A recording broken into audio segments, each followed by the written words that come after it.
ايه ده؟ عدى شهر من الاجازه وانا لسه ما عملتش حاجه. الاجازه شكلها ضاعت مني ولا ايه؟ ستوب يا ابني. اجازتي اللي ضاعت منك؟ لسه فاضل شهر او اكتر من شهر. يعني عندنا 10 حاجات ممكن نعملها في الاجازه. يلا بينا نعرف هما ايه.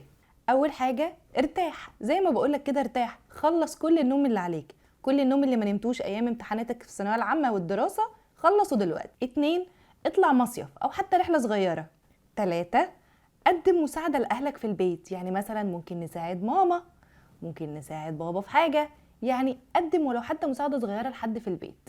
4، ابدأ حسن الانجليش بتاعك من خلال بقى كورسات مجانية، كورسات مدفوعة، روح احضر ايفنتات، اتفرج على افلام بالانجليش، مسلسلات، يعني اعمل اللي انت عايزه. بس الاهم استغل الفترة دي ان انت تطور نفسك في المستوى بتاعك في اللغة الانجليزية، لان ده مهم جدا سواء هتدرس كلية طبية او مش هتدرس كلية طبية.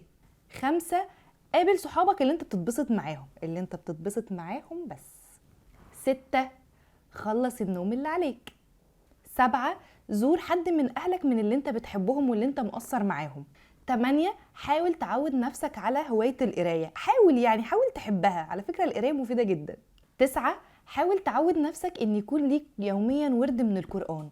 يعني الناس اللي حافظة قبل كده تبدأ تراجع، الناس اللي عمرها ما مسكت المصحف يعني او ما بتقراش كتير ممكن تبدأ حتى ولو صفحة، لو حتى نص صفحة، بس ده فعلا هيفرق في حياتك.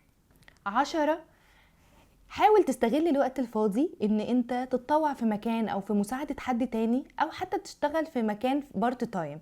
ده هيفيدك جدا وهينمي مهاراتك. بس كده اكتبولي في الكومنتس ايه من ال10 حاجات دول انت عملتهم لغاية دلوقتي.